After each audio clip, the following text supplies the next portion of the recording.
We got a real busy day today. Zach's going to be on the fertilizer buggy. We are headed back to the field again this morning, do some more burn down strips. All right, now, you're not going to give me any problems today, I hope. There's definitely going to be some bad weather on the way here. Zach's having problems getting the GPS to communicate to the John Deere monitor. I don't know if anybody in West Tennessee got any ideas, but I know I sure enough have called everybody. When you want them to blow and go, things don't necessarily work the way you plan.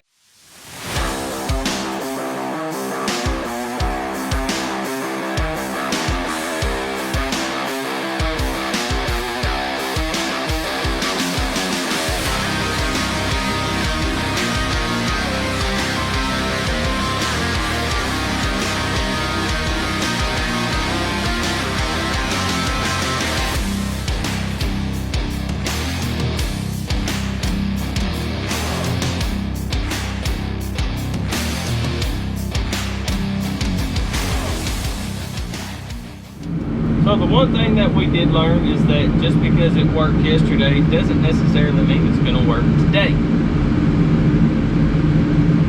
Yesterday I hooked all this stuff up, got the wiring hooked up, had everything loaded up in the computer, in the monitor, ready to go. This morning it decided to delete everything. I guess something happened in the wiring harness with pixie fairies from the north somewhere, I don't know, and it decided it wasn't going to work anymore. So after 6 hours of hunting, we finally figured out what the problem was, and at 2:30 I'm finally going to spread my first load of fertilizer when I was planning on it at 8:15. Welcome to farming.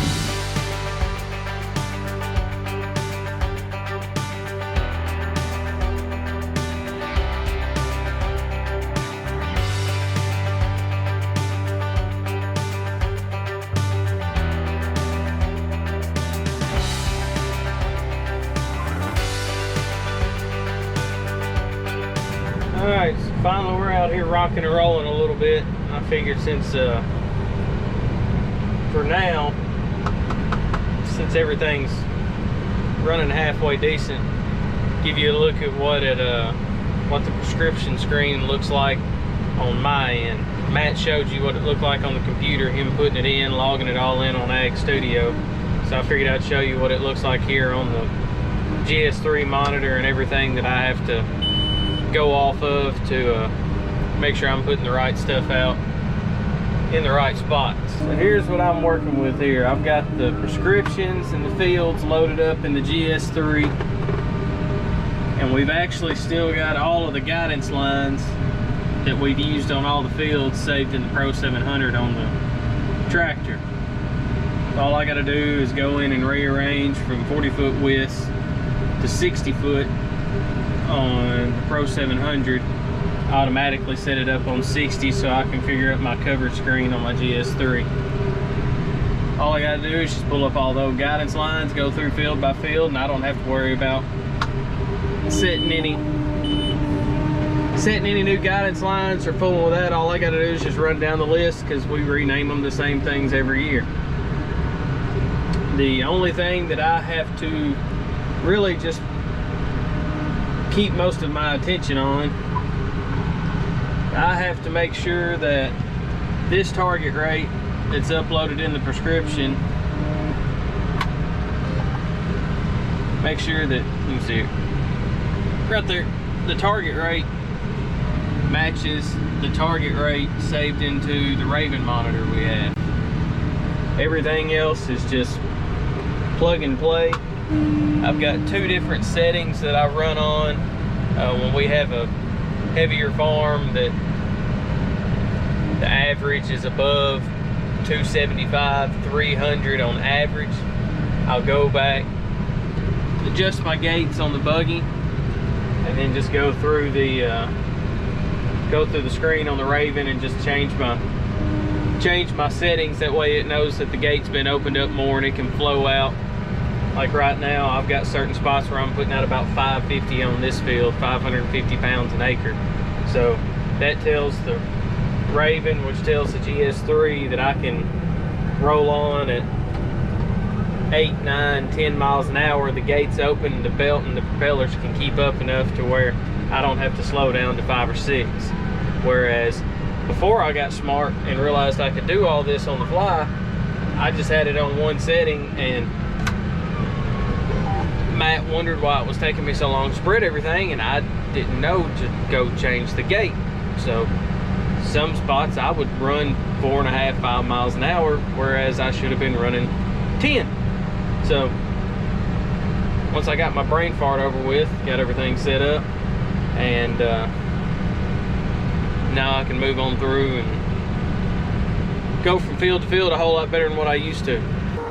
We just got done with that farm, and we are moving on up into Madison County, if I can get there without having a wreck.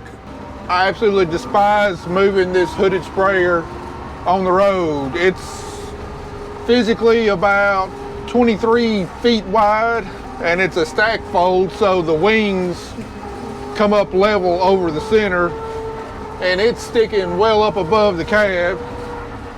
And on these country roads, sometimes we got low-hanging power lines, but we sure got a lot of low-hanging limbs, and I'm scared to death I'm gonna catch one on those wings up there, and it's either gonna stop me and make me do a wheelie, or rip a wing off, or pull it off of the tractor, or whatnot. So when I'm going down the road, I've got to actually lower my 3-point hitch just to try and get a few more feet of clearance. But here in the springtime on these narrow roads, I mean, this thing, if I'm driving in the center of the road, it's actually sticking over the edge on either side of the road. So when I do meet a car, sometimes we don't have much of a shoulder to pull off on, and it can be a struggle to try and get past vehicles. And that's if they're paying attention and not driving 90 miles an hour and staring at their phone at the same time, and they actually see me and can get slowed down in time. Around Crockett County, it's not too awful bad because the traffic really is not bad, but we get moved up here in Madison County, right, especially here in the city limits of Jackson, it can be an absolute nightmare. And right now it's almost 4:30, people getting off work, they're anxious to get home. It's just now beginning the season where you see farm equipment on the road, and they haven't seen a piece of farm equipment on the roads ever since last fall, and they're really not expecting and looking for it. So it can kind of be a dangerous situation.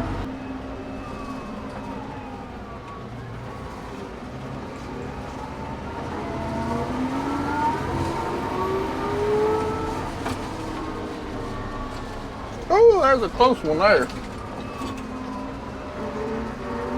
He was hiding behind a tree and I didn't see him.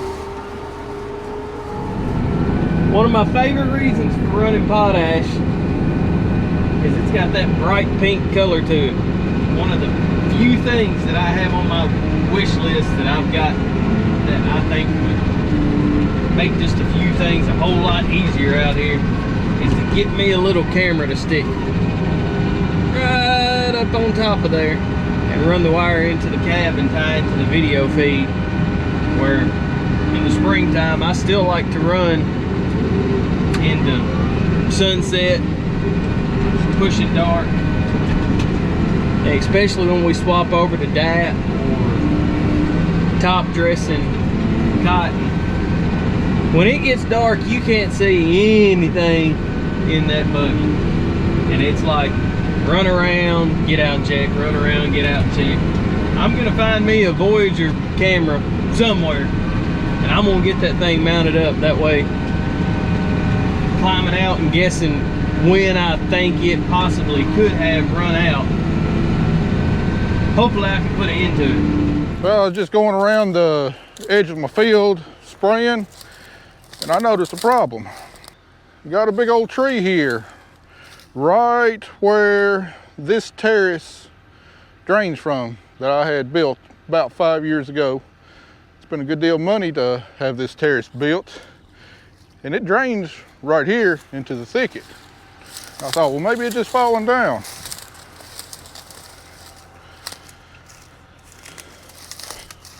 Nope, it was cut up and placed here. And where did it come from? Right there.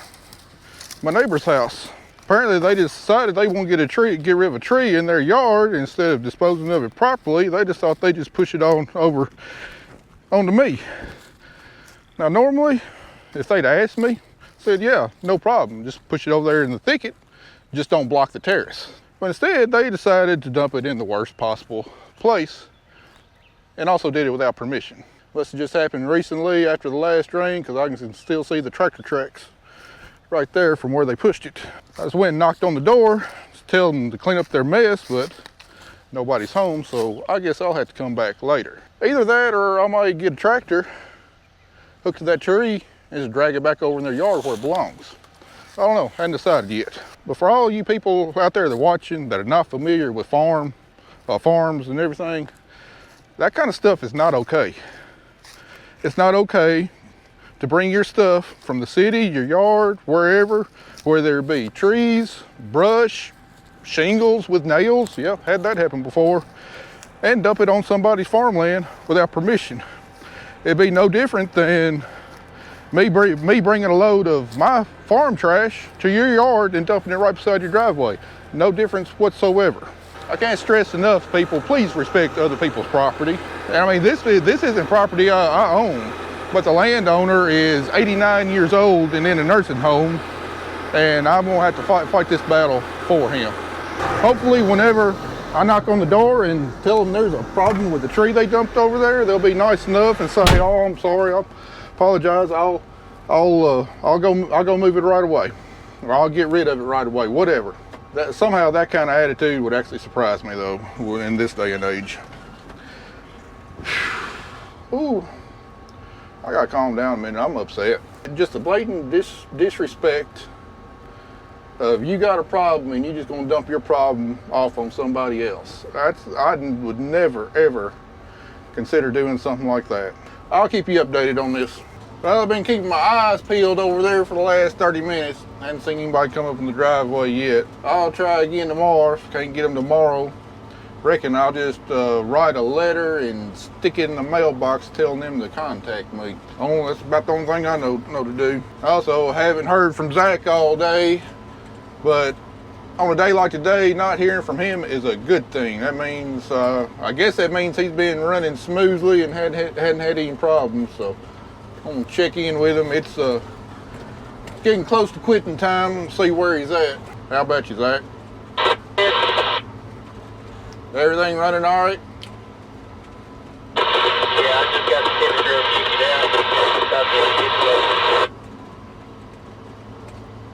You're kind of breaking up on me. How much you got left in your buggy?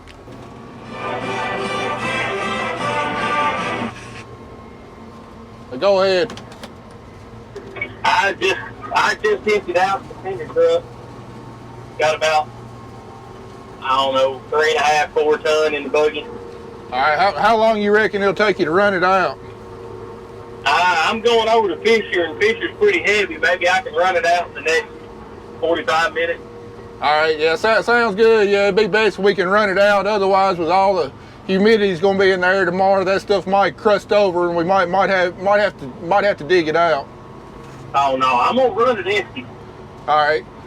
Well, sounds good. Well, I'll probably be running about another 25 minutes or so before it gets too dark, and I'm gonna shut down and head on in. Okay.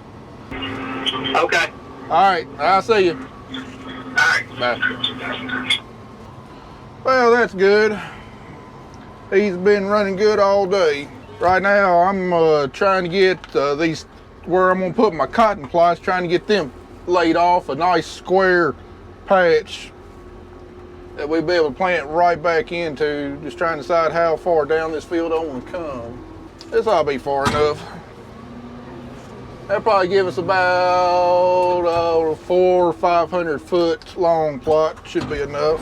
All right, been over about 200 acres. I think that's been a pretty good break-in point from where we put this dry box back on this fertilizer buggy. So I'm gonna give it a once over, check the tractor out, make sure all my hydraulics are good. And on this farm I just moved to, I've actually got to get the gate opened up a little bit more. It's gonna be putting out a little bit heavier rate.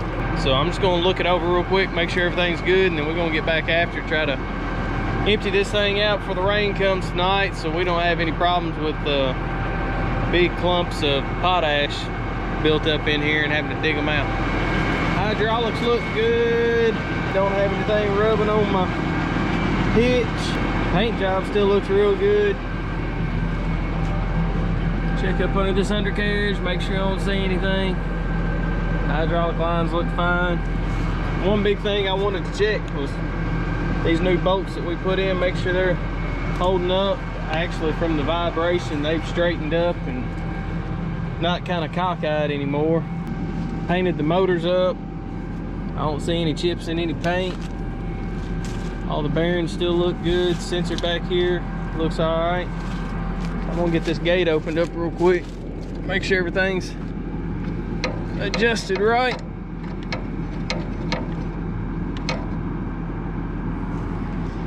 We're gonna get back after it.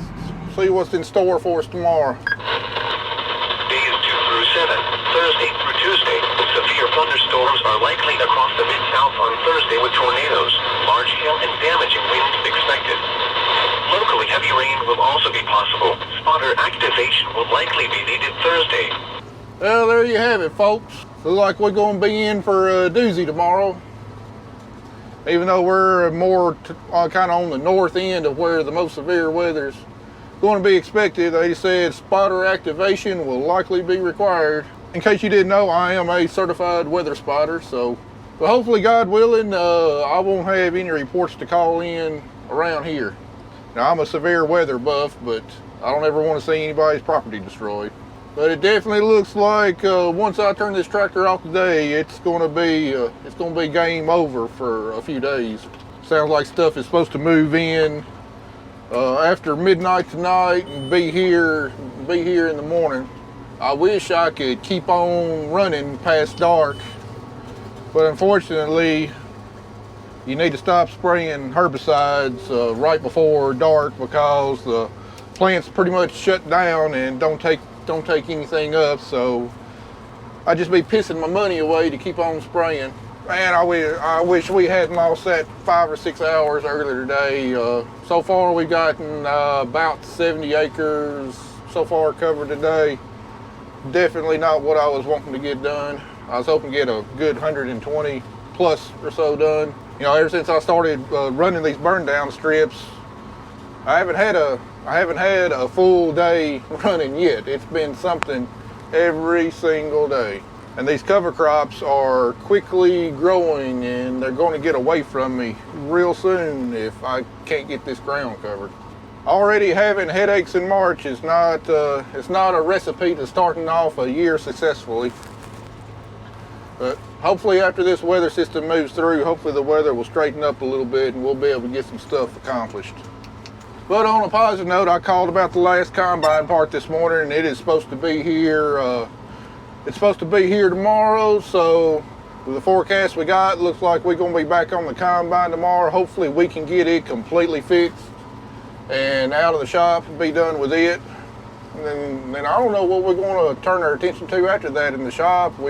All of our major projects will be done. I guess we can get the drill down there and just go through it and just check everything out. I don't know of anything that needs repairing on it, but we can always go through it. Make sure all the bearings are good and all the bolts are tight. It was whenever we put it up, but weird things can happen to equipment throughout the winter. Well, that sun is just starting to touch the top of that far tree line. I might get another couple rounds in, then I gotta shut her down. I do have something exciting to look forward to tonight. I ordered some new hardware for my videos and just got the rest of it today. Hopefully it will speed up my video making process a lot. In case you didn't know, I record everything in 4K and the amount of data I've got to deal with is just astronomical. You know, I've already upgraded my computer to be able to process and render all the data out whenever I'm making the video a whole lot quicker. That shaved at least 50% of the time off on actually making the video. But you know, every night when I get home, I've got to download everything off the data cards, and depending on what we're doing in the field, I might have clips off 3 or 4 different cameras to download and save until I have a time to make the video. And you know, it's not uncommon for us to record 30 to 40 gigabytes worth of data throughout the day. I had been saving everything on just a standard external hard drive that's got the disk and platter in there, but those things are only so fast. So I decided to bite the bullet and spend the money on a solid state drive with USB 3.2 technology and a USB-C port, which is supposed to be a whole lot faster than what I had been using. My old hard drive was USB 3.0, which is a lot faster than 2.0, but my actual card reader was USB 2.0. You could transfer data at like 20 megabytes per second with it, which is very slow. So when I get home tonight, I'm gonna have all the video clips off this data card and whatever Zach's recorded today. We'll get to see how long it takes me to download all that data and save it. One other thing I had on my mind, y'all let me know if it's something you'd be interested in seeing in. I thought about doing a video, kind of like a behind the scenes video of how we actually make our farm videos. I know, like, when I'm watching a reality TV show like Gold Rush or whatever, and they have a behind the scenes episode that shows the cameras and how they actually get the footage and stuff, I always find it really interesting. So y'all let me know if that's something you think you would be interested in seeing on how I actually produce our videos. You know, how we capture all the footage, the cameras, the gear we use, how we actually edit it and put it all together. Y'all let me know in the comments down below if you'd like to see something like that, and when I get, if you want to see it, when I got time, I'll put it together and put it out there for you. Well, it's time to call it quits for the day. Sun is set, and really no use in spraying any more herbicides today. I was really hoping to get this 56-acre farm done before the sunset, but that issue with the tree kind of set me back a little bit. We got about 37 acres done out of this 56 acres, so I reckon the rest of it just have to wait until it dries up next time, whenever that may be. That's where she's going to sit until it's time to get back to spraying. Hopefully the tornadoes and the hail stays away from this part of the world anyway. Sure don't want to see my tractor damaged. Anyway, it's time to get this thing fired up and make tracks for home. Appreciate all y'all watching. We'll see you in the next video.